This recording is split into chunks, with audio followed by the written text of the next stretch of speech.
గోపీకృష్ణ అని ఒక అడ్వకేట్ సోమవారం ఉదయం నాకు ఫోన్ చేస్తే నేను ఎత్తలేదు, నెంబర్ తెలియదు, ఎత్తలేదు. తర్వాత అతను 2-3 మెసేజెస్ చేసి మాట్లాడాలి, అర్జెంటుగా మాట్లాడాలి అంటే నేను కాల్ చేయడం జరిగింది. ఆ వ్యక్తి మాది కోదాడండి, నేను అడ్వకేట్ని, మా తండ్రి గారు చనిపోయారు నిన్ననే, మొన్న ఐ థింక్ శనివారం నాడు మొన్ననే చనిపోయారు. కార్యక్రమాలన్నీ అయినాయి. మీకు వీరాభిమాని చాలాసార్లు రాజుగారిని మనం కలవాలి అని చెప్పి నాతోటి అనేవారు. ఆయన సడన్గా కాలం చేశారు. మీరు జైల్లో ఉన్నప్పుడు కూడా ఆ తప్పుడు రిపోర్ట్ ఇచ్చిన ఆ డాక్టర్ మీద మెడికల్ కౌన్సిల్ కూడా మరి లేఖ రూపంలో తెలియజేసి ఆ కేసును వదలొద్దు అని చెప్పి కూడా నన్ను మీకు ఒక లేఖ కూడా రాయమన్నారు. రాద్దాం నాన్న అని చెప్పా. ఈలోపు మరి ఆయన మాసివ్ హార్ట్ అటాక్ వచ్చి 60 సంవత్సరాల వయసులోనే మరి ఆయన చనిపోవడం జరిగింది. అంటే నాకు అర్థం కాల. అలాగమ్మా, చాలా ఐఎమ్ వెరీ సారీ, అంత ఎంగేజ్లో నాకు హార్ట్ సర్జరీ అయింది. బట్ ఒకసారి సర్జరీ అయితే ఇబ్బంది తక్కువ, ఫస్ట్ టైమే మాసివ్ హార్ట్ అటాక్ రావడం దురదృష్టం అని చెప్పి నేను నార్మల్గా మాట్లాడా. ఏమీ లేదండి, నాదొక కోరిక, మా నాన్నగారి ఆఖరి కోరిక అనుకోండి. మా నాన్నగారి మిమ్మల్ని చూడాలనుకున్నారు, ఎందుకంటే ఈలోపు చనిపోయారు. వారి అస్థికల్ని తీసుకొచ్చి మీకు చూపిస్తే మా నాన్నగారు మిమ్మల్ని చూసినట్టుగా నేను భావిస్తాను. వారి అస్థికల్ని గోదావరిలో కలిపే ముందు అస్థికల్ని ఒకసారి మీకు చూపెడితే మా నాన్నగారి కోరిక తీర్చిన వాడిని అవుతాను, అది నాకు ఒక మానసిక సంతృప్తినిస్తుంది అంటే నా కళ్ళు చెమ్మగిలినాయి.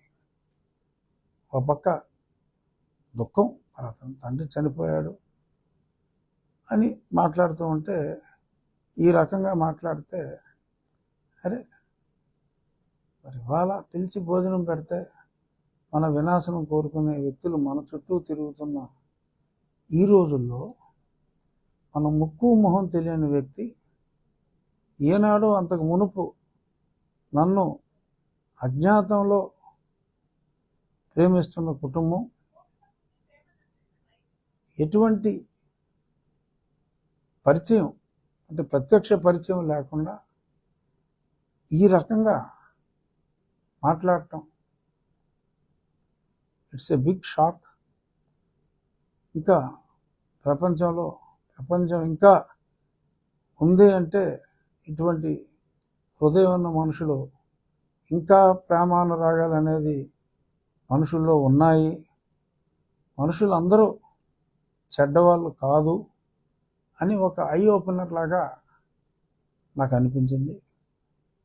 మరి ఈరోజు అతను ఇక్కడికి రావటం, అడ్వకేట్ గోపీకృష్ణ, మీరందరూ కూడా చూశారు, కారులో వారి బంధువులతో కలిసి అస్థికలు తీసుకుని వెళ్తూ మరి నేను వారి తండ్రి గారికి నమస్కరించినట్టుగానే భావించి మరి ఆ అస్థికల ఆ మట్టి కుండకి నమస్కరించడం జరిగింది. అనిపిస్తుంది ఇంతకన్నా అంటే అది ఆనందించవలసిన సమయం కాదు, కానీ ఒక సాటిస్ఫాక్షన్, ఇంకా మంచితనం మిగిలిందన్న ఒక తృప్తి. అలాగే మరి ఇంతమంది హృదయాల్లో మనం తెలియని వారు, మనకి ఎటువంటి పరిచయం లేని వారు ఇంతమంది హృదయాల్లో ఒక వ్యక్తిని, కుటుంబ సభ్యుల్ని, తల్లిదండ్రుల్ని చీకొట్టి ఈ వ్యవస్థలో మనం చూస్తున్నాం. తండ్రిని చంపిన కొడుకుని చూస్తున్నాం, కొడుకుని చంపిన తండ్రిని చూస్తున్నాం, భార్యను చంపిన భర్తను చూస్తున్నాం. మరి ఇలాంటి మానవ సంబంధాలు పూర్తిగా అడుగంటిపోయిన ఈనాటి సమాజంలో మరి ఇటువంటి సంఘటన నిజంగా నాకు అత్యంత ఆశ్చర్యాన్ని కలిగించడంతో పాటు నీ జన్మ అంటే నా జన్మ ధన్యమైంది. ఇటువంటి వాళ్ళు ప్రేమానురాగాలు ఉంటే అదే అంతకు మించిన గొప్ప పదవి. ఒక టెన్సింగ్ నార్కే ఎవరెస్ట్ శిఖరం ఎక్కినట్టు ఆనందించవలసిన సమయం కాదు, కానీ వెలకట్టలేని అటువంటి ఆప్యాయత నాకు దక్కినందుకు కొంత ఆశ్చర్యం, కొంత తృప్తి. ఎస్, నా శ్రమ వృధా కాలేదు. నేనేమి ఏదో ఒక పెద్ద పదవులు ఆశించో ఇంకోటో కాదు, ఉన్న పదవిని వదులుకునే నేను పోరాడింది. మరి ఎంతోమంది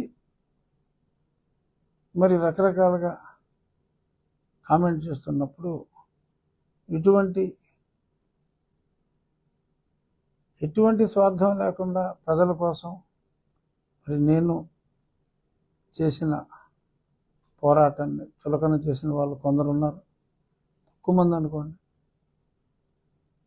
మరి అర్థం చేసుకుని నా బాధని వారి బాధగా అనుభవించి మరి నన్ను ఎంతగా అభిమానిస్తున్న జనం ఉన్నందుకు, అంటే ఇప్పుడు నేను చెప్పేటప్పుడు కూడా నా మాటలు స్లో అయిపోయినాయి. ఎందుకంటే ఐ కుడ్ ఫీల్, నేను మాట్లాడేటప్పుడు ఐ కుడ్ ఫీల్. సో మీరే ప్రత్యక్షంగా చూశారు. బట్ ఇది ఇంకా మనుషుల్లో మానవత్వం ఉంది, మనుషులందరూ చెడ్డోళ్ళు కాదు అని నాకు ఇవాళ పూర్తిగా అర్థమైన ఒక మెసేజ్ని నా అభిమానులందరితో పంచుకోవటం కోసం ఇది నేను చెప్తున్నా. ఇక మన నియోజకవర్గం ప్రోగ్రెస్కి వచ్చేటప్పటికి ఈరోజు డిస్ట్రిక్ట్ కలెక్టర్ గారిని, నాగరాణి గారిని వారి కలెక్టర్ ఆఫీస్లో కలిసి ఈ గత 15 రోజులుగా వారిచ్చిన సహకారానికి కృతజ్ఞతలు తెలియజేస్తూ, అలాగే ఒక ఆయన సాంఘిక సంక్షేమ కొన్ని స్కూల్స్కి బలలన్నీ వాళ్ళ సిఎస్ఆర్ నిధుల నుంచి ఒక 5 lakhs చెక్ ఇచ్చి అది కూడా అందజేయటం జరిగింది. ఆ సందర్భంగా యాక్టివిటీస్ అన్నీ కూడా వారికి చెప్పటం. ఇప్పుడు ఆకివీడు ఉంది, ఆకివీడులో డంపింగ్ యార్డ్ హాస్పిటల్కి ఆనుకుని, దూరం కూడా కాదు, ఒకటే కాంపౌండ్ వాల్, డంపింగ్ యార్డ్కి, మున్సిపాలిటీ చెత్తకి, హాస్పిటల్కి రోజు ఆ చెత్త కాలుస్తారు, ఆ పగిలి పిలుస్తారు, ఎందుకంటే దారుణం ఉండదు. సో ఆ సమస్యని మరి వేరే ల్యాండ్ ఐడెంటిఫై చేసి రెవెన్యూ ల్యాండ్ వారికి చెప్పడం, వారు తక్షణం దాని మీద చర్యలు తీసుకుంటారన్నారు. ఇందాక నువ్వు ఒక ఇంపార్టెంట్ ప్రశ్న వేసావు. మనం ముందు చూపుతో వెళ్ళినందువల్ల కొంతవరకు వరద నివారణ తగ్గించగలిగాం. కానీ ఈ రైల్ చెరువుల వాళ్ళు డ్రైన్లో కలపవలసిన నీటిని హార్వెస్ట్ చేసినప్పుడు ఆ డ్రైన్లో మూమెంట్ అవ్వక పంట కాలంలో కలిపి దానివలన ప్రజలు రోగగ్రస్తులు అవుతున్నారు. బట్ చాలా ఏరియాకి మనం తలపెట్టిన పరిమళ, నిన్న ఉదయం అక్కడికి వెళ్ళాం కదా, ఆ పరిమళ స్విచ్ ఆన్ చేసాం, పనులు నడుస్తున్నాయి. ఒక 3-4 రోజుల్లో ఏదన్నా బాలారిష్టాలు ఎదురైతే అవన్నిటిని కూడా సమర్థవంతంగా పూర్తి చేయడానికి స్టాఫ్ అందరూ కూడా రెడీగా ఉన్నారు. లేట్ అయితే ఆగస్టు నెలాఖరు నాటికి ఆ స్కీమ్ని రెడీ చేస్తే డైరెక్ట్గా మంచినీరే ఇటువంటి సమస్యలు లేకుండా అందుతుంది. అయినప్పటికీ కూడా డ్రైనేజ్ వ్యవస్థ ఎప్పుడో చెన్నారెడ్డి గారి టైంలో ఈ డ్రైన్లో ఉన్న పుడికి అంతా కూడా తీయటం జరిగింది. ఆ తర్వాత పెద్దగా గతంలో అప్పుడప్పుడు ఇబ్బంది ఉంటే ఎండాకాలం దిగి తీసేవారు. ఇప్పుడు ఆ లేబరు దొరకట్లా. మిషన్ తోటి చేయాలి. మిషన్తో చేయాలి అంటే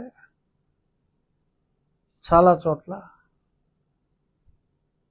ఈ డ్రైనేజ్ గట్ల మీద ఎవరికాళ్ళు చెట్లేసి ఈ చెట్టు నాదంటాం. వెహికల్ మూమెంట్కి బండ్ మీద వెహికల్ మూవ్ అవ్వాలి, అది రూలు. అటువంటివి ఇబ్బందులు చాలా చోట్ల పెట్టినందువల్ల వెహికల్ మూమెంట్కి కూడా చాలా ఇబ్బందిగా ఉంది. ఇలాంటి అన్యాక్రాంతాలని మరి తొలగించవలసిన అవసరం ఉంది. ఖచ్చితంగా ఆ పంటకాల మరమ్మతులు చేసేటప్పుడు చేసాం. ఇప్పుడు కూడా ఏదన్నా ఆటంకాలు ఉంటే, చెట్టు ఉన్నా ఇంకేదన్నా ఉన్నా అది తీసి డైరెక్ట్గా మెషిన్తో ముందు ఈ నెల 10వ తారీఖు ఇంత మునుపు గుర్రపుడెక్క అలాంటివన్నీ తీసేసాం. బట్ ఫ్లో ఉంది, కానీ 25-30% లోడ్ మీదే వెళ్తాం. కింద మొత్తం 3 నుంచి 4 అడుగులు మట్టి పురుగు. సో అదంతా ముందు మన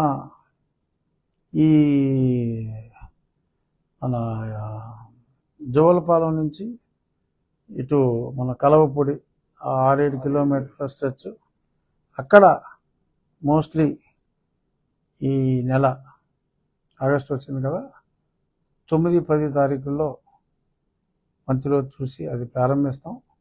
కలెక్టర్ గారికి కూడా తెలియజేయడం జరిగింది. వారిని కూడా ఆ పని మొదలు పెట్టేటప్పుడు ఎప్పుడో చెన్నారెడ్డి గారి టైంలో జరిగింది, మళ్ళీ మొదలు పెడతాం మన నియోజకవర్గంలో. సో దానికి కూడా మనం రాష్ట్ర ప్రభుత్వం మీద ఆధారపడకుండా రైతుల సహకారంతో మనమే చేసుకుంటున్నాం. అది కలెక్టర్ గారు మోస్ట్ లైక్లీ ఆవిడే వచ్చి ఆ పనుల ప్రారంభం ఆవిడ సమక్షంలోనే ప్రారంభించడం జరుగుతుంది. అలాగే స్కూళ్ళు అన్నీ కూడా ఈ 10 రోజుల వాన చాలా ఇబ్బంది పెట్టింది. అయినప్పటికీ కూడా ఇప్పుడు తగ్గుముఖం పట్టింది కాబట్టి ఈ 15 రోజుల్లో చాలా వరకు మెజారిటీ ఆఫ్ ది స్కూల్స్లో కొన్ని చోట్ల పాత బిల్డింగ్ ఉన్న సీలింగ్లు పెంకులు అన్నీ తీసి న్యూ మోడర్న్ రూఫింగ్ తోటి కూడా విత్ హీట్ ప్రూఫ్ చేయటం జరిగింది. సుమారు ఒక 3 స్కూల్స్లో ఒక 27-28 వేల సేఫ్టీ ఆ రకంగా చేయటం జరిగింది. సో కొన్ని స్కూల్స్ ప్రారంభోత్సవం ఆగస్టు 15వ తారీఖు, కొత్తగా కట్టిన బిల్డింగ్స్ కొన్ని స్కూల్స్. అలాగే ఉండి మన అబ్బాయిరాజు పార్క్ ఉంది కదా, ఆ బయట ఉన్న అక్రమ షాప్స్, చికెన్ షాపులు, చేపల కొట్లు, చేపల షాపులు అన్నీ తీసేయటం జరిగింది. రాత్రి పగల ఆ పార్క్ అభివృద్ధి కోసం పనిచేస్తున్నారు. 5 సంవత్సరాలు పూర్తిగా మూతపడి అసాంఘిక కార్యక్రమాలకు నిలయంగా మారిన ఉండి పార్కు మళ్ళీ కలెక్టర్ గారి చేతుల మీదుగా 15వ తారీఖు ప్రారంభించడం జరుగుతుంది ఆ పార్కు. అలాగే సోషల్ వెల్ఫేర్ హాస్టల్స్లో అందరికీ కాట్స్, బాత్రూముల పునర్నిర్మాణం, ఫ్యాన్లు లేవు, ఫ్యాన్లు లేవు, మంచాలు లేవు. సో అన్నిటికి నిన్న ఒక 40 ఫ్యాన్లు కూడా పంపడం జరిగింది. మంచాలు కూడా 1-2 రోజుల్లో అందరికీ మంచాలు, మ్యాట్రెస్, తలగడ, 2 బెడ్షీట్లు, ఇవన్నీ కూడా social welfare hostels. BC welfare hostel ఒకటి, మనకి ఎస్సీ వెల్ఫేర్ 3 ఉన్నాయి. ఆ 4 హాస్టల్స్కి ఇవన్నీ కూడా మన ఇన్ఫ్రాస్ట్రక్చర్ ఫండ్ నుంచే అన్నీ ఏర్పాటు చేయటం జరిగింది. అలాగే హాస్పిటల్ కూడా నాకువీడు హాస్పిటల్ కూడా సుమారు ఒక 15 లక్షల రూపాయలు మన ఫండ్ ద్వారా ఖర్చు పెట్టడం జరుగుతుంది. అలా ఏదున్నా సరే ప్రజల సంపూర్ణ సహకారం నాకు పూర్తిగా ఉంది.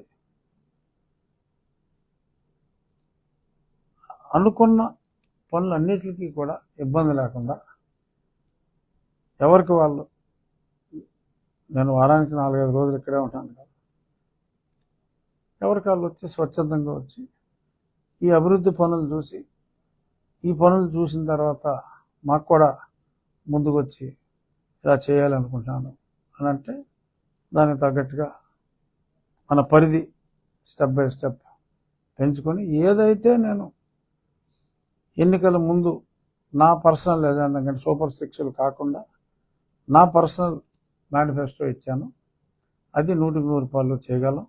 ఇక ఈ డ్రైనేజ్ కెనాల్ ఈ పుడికైతే తీసేస్తాం, మళ్ళీ ఇంకో 7-8 ఏళ్ళు 10 ఏళ్ళు ఇబ్బంది ఉండదు డ్రైనేజీలో. బట్ రెగ్యులర్గా వచ్చే ఈ గుర్రపు డెక్క ఇది తీయాలి అంటే పెద్ద ప్రాబ్లం వచ్చి మనకు పంటని అద్దె తీసుకురావాలి. అది తీసుకురావటం తీసుకెళ్ళటం అది కాస్ట్ ఎక్కువ, దొరకవు కూడా, షార్టేజ్. సో ఒక 2 పంటలు అంటే సుమారు 45 లక్షల రూపాయలు అవుతుంది. 2 పంటలు నేనే తయారు చేయించి రైతులకి, ఇప్పుడు రేపు మాకు నీటి సంఘాలు కూడా ఏర్పాటవుతాయి, ఆ నీటి సంఘం వారికి మా కార్పస్ ఫండ్ నుంచి అది తయారు చేసి ఆ పంటలు ఇచ్చేస్తాం పర్మనెంట్గా.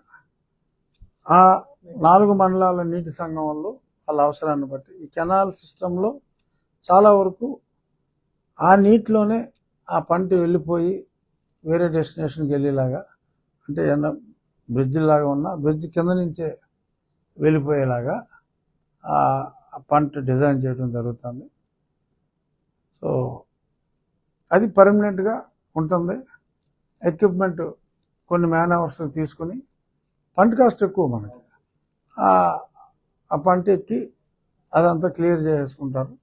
సో పర్మనెంట్గా రేపు ఫ్యూచర్లో రాష్ట్ర ప్రభుత్వం నిధులు ఇచ్చినా ఇవ్వకపోయినా వీళ్ళే రైతులు 500 రూపాయలు వేసుకున్న చాలు సంవత్సరానికి, తక్కువ ఖర్చులో అయిపోతుంది. ఈ పంట సాయంతో వాళ్ళు ఆ పనులు ఎప్పటికప్పుడు చేసుకుంటానికి వీలుంటుంది. సో అది కూడా ఒక 2 నెలల్లో మనం తయారు చేసే ఆ పంటలు కూడా వాళ్ళకి ఇచ్చేయడం జరుగుతుంది. సో ఈ రకంగా పనులన్నీ అయితే అద్భుతమైన ప్రజల సహకారంతో అనుకున్న విధంగా ముందుకెళ్తున్నాం. సో 15వ తారీఖు చాలా ప్రారంభోత్సవాలు అయితే కొన్ని స్కూల్స్, అలాగే పార్కు, ఇంకా కొన్ని ఇక్కడి నుంచి జరుగుతూ ఉంటాయి. ఇంకా అన్నిటికన్నా ముఖ్యమైనది నేను చెప్పడం మర్చిపోయా, సచివాలయాలు గతంలో నిర్మాణం మొదలుపెట్టినాయి. చాలా వరకు ఇప్పుడు 43 లక్షలు అలాట్ అయింది. అవన్నిటికి అరాకొర పనులు మిగిలినాయి. అవి అయ్యేదాకా అవి ఉపయోగంలోకి తీసుకురాలేం, అలా వదిలేస్తే అవి పాడైపోతున్నాయి. సో ఒక ఎక్కువ అమౌంట్ అక్కర్లా, ఒక ఆల్మోస్ట్ 12-6 ఒక 18 భవనాలకి సుమారు 1.5 కోటి వ్యయంతో కంప్లీట్ చేసేయచ్చు. కంప్లీట్ చేస్తే మనం ఉపయోగంలోకి తీసుకొస్తే చాలా చోట్ల ఎగ్జిస్టింగ్ పంచాయతీ బిల్డింగ్లు పడిపోయే స్థితికి చేరుకున్నాయి, కొన్ని చోట్ల ఎంఆర్ఓ ఆఫీసులు కూడా పడిపోయే స్థితికి చేరుకున్నాయి. సో ఇవన్నీ కంప్లీట్ చేసి వేరే ఇతర అవసరాలకి అన్నిటికీ కూడా సర్దుకునే విధంగా ముందుకెళ్ళడానికి వీలుగా, సో మండలంలో ఉన్న ఫండ్స్, జడ్పీ ఫండ్స్, ఇంకెక్కడైనా తగ్గితే ఆ ఊరు ప్రజలను మీరే వేసుకుంటారు బాబు, 1 లక్ష షార్టేజ్ వచ్చింది, మీరే వేసుకోండి, ఇది కంప్లీట్ చేయండి అనే విధంగా ముందుకెళ్ళి 2 నెలల కాలంలో పెండింగ్లో ఉన్న సెక్రటేరియట్, విలేజ్ సెక్రటేరియట్ బిల్డింగ్స్, పెండింగ్లో ఉన్న హెల్త్ క్లినిక్స్ సుమారు 8 వరకు ఉన్నాయి. హెల్త్ క్లినిక్స్ అన్నీ కూడా కంప్లీట్ చేసేసి 60 రోజులు టార్గెట్ మాది. 60 రోజుల్లో అవన్నీ కూడా ప్రజలకు అందుబాటులోకి తీసుకొచ్చి అయితే హెల్త్ క్లినిక్స్ ఉన్నాయో అక్కడ అవసరమైతే ప్రభుత్వం చేసే టెస్టులు కాకుండా ఎవరైనా కొన్ని హాస్పిటల్స్ వాళ్ళ సౌజన్యంతో ఇంకొన్ని ప్రజలకు ఉపయోగపడే టెస్టులు మళ్ళీ పట్టణాలకు వెళ్ళి ఇంకో దగ్గరికి వెళ్ళి ఎక్కువ ఖరీదు లేకుండా కంపల్సరీగా కొంతమంది పేషెంట్లకు చేయవలసిన టెస్టులు అక్కడ ప్రభుత్వం సమకూర్చిన ఎక్విప్మెంట్తో కాకుండా ఇంకేమన్నా ఎక్స్ట్రా టెస్టులు అవసరమైతే కనీసం 3-4 గ్రామాల్లో ఒక దగ్గర అయినా సరే కొంతమంది మా డాక్టర్ ఫ్రెండ్స్తో మాట్లాడి సిఎస్ఆర్ కింద కొన్ని పరీక్షలు మీరు నిర్వహించండి అని చెప్పి ముందు ఫెసిలిటీ ఉంటే వాళ్ళని టేకప్ చేయమని అడగవచ్చు. అది ఎలా అడగాలి అనే దిశగా కూడా ఆలోచిస్తున్నాం. ముందు అవి కంప్లీట్ చేసిన తర్వాత ఆ ఫెసిలిటీతో మనం ఎవరినైనా రిక్వెస్ట్ చేసే అవకాశం ఉంటుంది.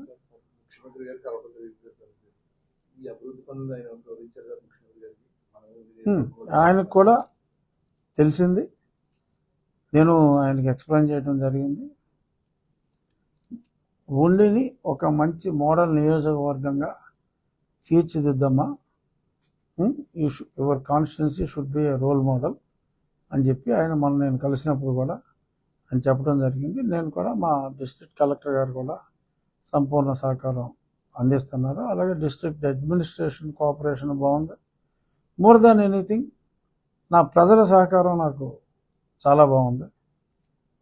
డబ్బుకి వెనకాడకుండా ఎవరి పనులు వాళ్ళే చేసుకోవడానికి ప్రజలు కూడా ముందుకు వస్తున్నారు. నేను ఆయనకి క్లియర్గా ఎక్స్ప్లెయిన్ చేశాను. ఆయన హీ ఫెల్ట్ వెరీ హ్యాపీ. చాలా బాగుందమ్మా, నేను కూడా వింటున్నాను, కీప్ ఇట్ అప్. అది కూడా చెప్పాను, మీరు ఆకివీడికి చాలా బాగా చేస్తానన్నారంటే ఆయన గుర్తు చేయడం జరిగింది. తప్పకుండా అది కూడా ప్లాన్ చేద్దామన్నారు.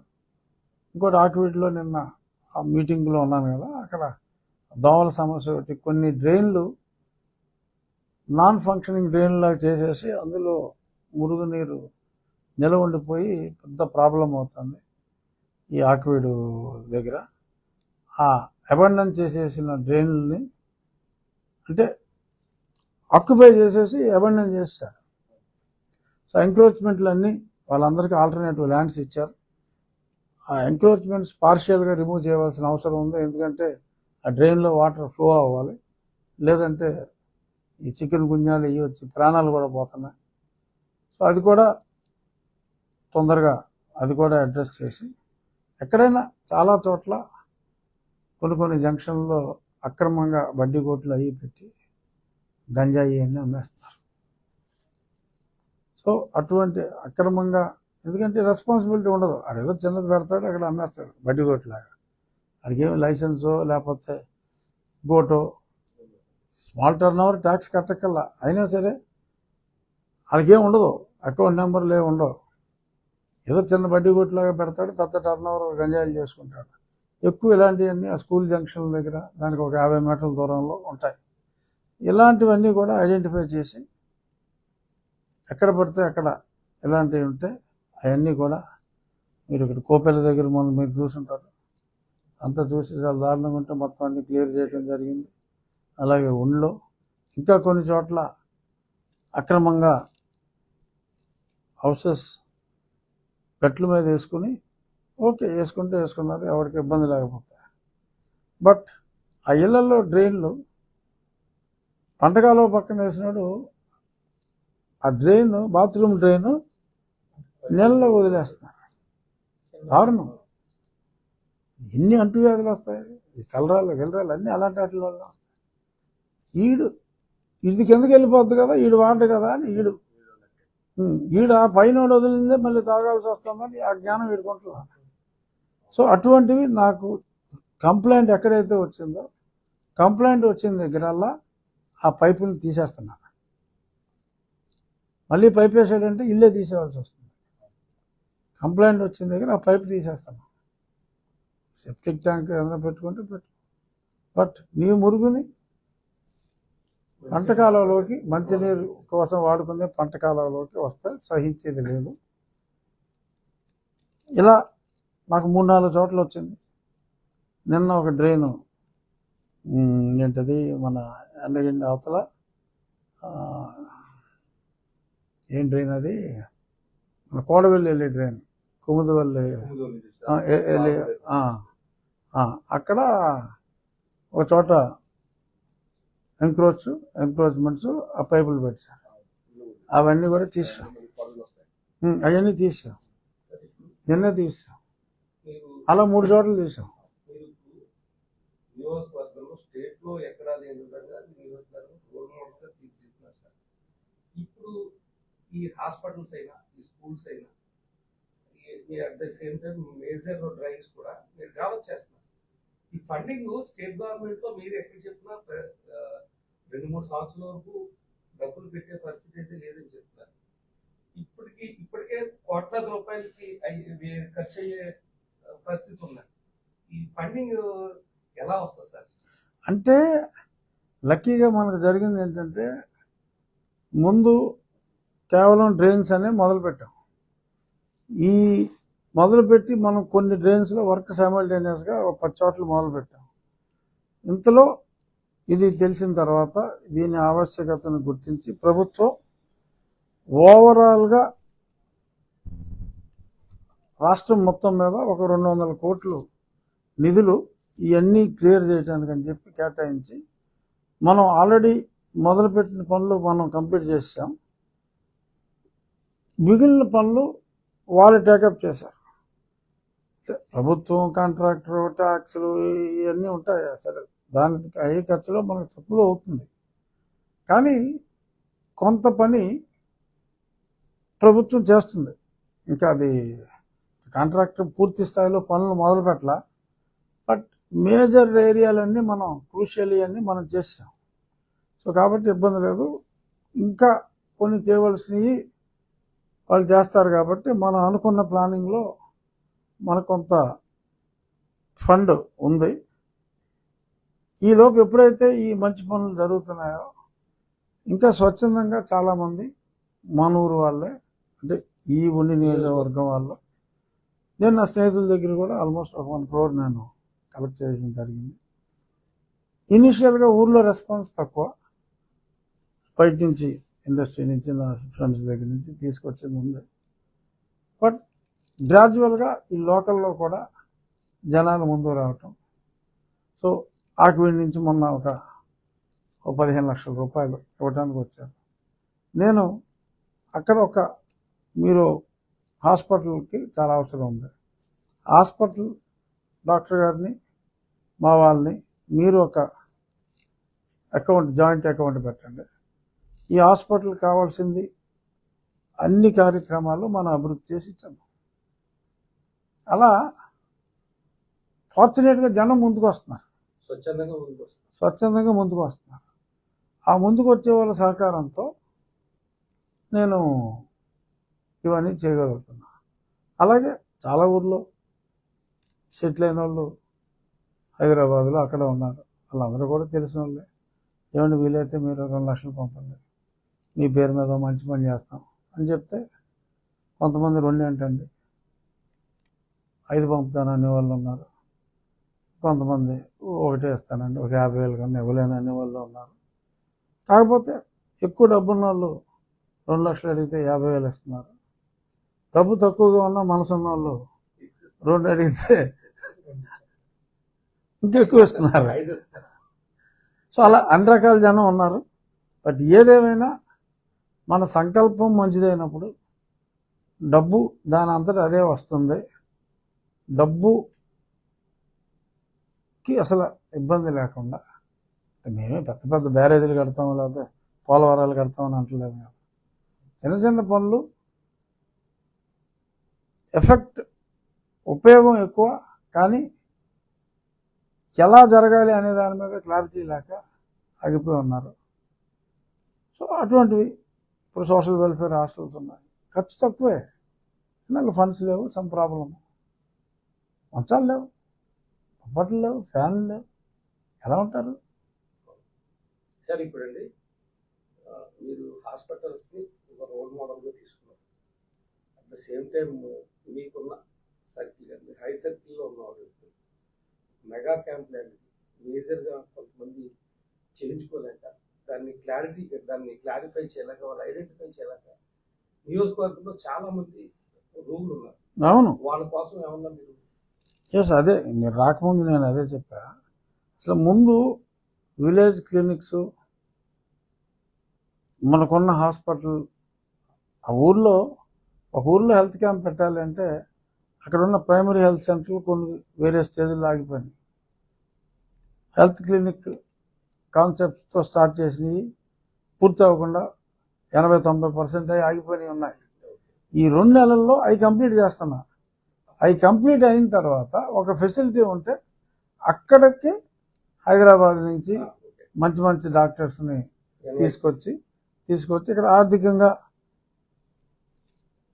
ఇబ్బంది పడే వాళ్ళు ఉంటే ఏదైనా ఉచితంగా చేయించగలిగి ఉంటే ఉచితంగా చేయించడం. అంటే ఆరోగ్య ఎన్టీఆర్ హెల్త్ ఇవన్నీ ఉన్నా సాధ్యమైనంత వరకు ఇదైనా సరే తర్వాత వాటిని ఇంప్లిమెంట్ చేయాలని ఇది కంప్లీట్ అయిన తర్వాత అది చేయాలి అనే ఆలోచన ఉంది. Step by step. నెక్స్ట్ అండి, అక్టోబర్లో కొత్తగా మద్యం పాలసీ మీద చంద్రబాబు నాయుడు గారు మొన్న అనౌన్స్ చేశారు. అక్టోబర్ దాకా రాదా? ఇది సెప్టెంబర్ నెలాఖరికి ఈ పాత విధానం క్లోజ్ అయిపోయి అక్టోబర్ 1 నుంచి పెట్టుకున్నారు. మీరు మొన్న లాస్ట్ టైం ప్రెస్ మీట్ లో కూడా ఈ స్కూల్స్ దగ్గర, దేవాలయాల దగ్గర, తర్వాత వైఎస్ఆర్సీపీ నాయకులు షాపుల్లోనే మద్యం షాపులు ఉన్నాయి అన్నారు. ఇప్పుడు వచ్చే పాలసీలో వాటిని పూర్తిగా నియంత్రించడానికి మీరు ఉండిలో అయితే ఉండవు, అంతవరకు నేను చెప్పలేదు. ఎందుకంటే నిన్న ఎండగండి వెళ్ళా, ఎండగండి ఆ పిహెచ్సి పక్కనే గాంధీ షాపు. నైట్ టైం నర్సులు రావాలంటే వాళ్ళు తాగేసి రోడ్డు మీద కూర్చుంటున్నారు, మాకు రావాలంటే భయం వేస్తుంది అన్నారు. ఇటువంటివి ఎక్కడున్నా డెఫినెట్గా నా నియోజకవర్గ పరిధిలో గుడికి, బడికి, హాస్పిటల్కి మినిమం డిస్టెన్స్ మెయింటైన్ చేయకుండా అనుమతులు ఉండవు. అది number 1. At the same time law and order కూడా next focus law and order మీద పెడతా. ఇప్పుడు పోలీసులు అందరూ మారుతారు ఈ వారం 10 రోజుల్లో. అయిన తర్వాత లా అండ్ ఆర్డర్, గంజాయి అనేది ఎలాగ లేకుండా చేయాలి అనే దాని మీద నెక్స్ట్ ప్రయారిటీ. ముందు ఇన్ఫ్రాస్ట్రక్చర్ అయిన తర్వాత స్టెప్ బై స్టెప్. ముఖ్యమంత్రి గారు చెప్పారు రోల్ మోడల్ లాగా ఉండాలని, ఆ దిశగా ముందుకెళ్తాం. Thank you.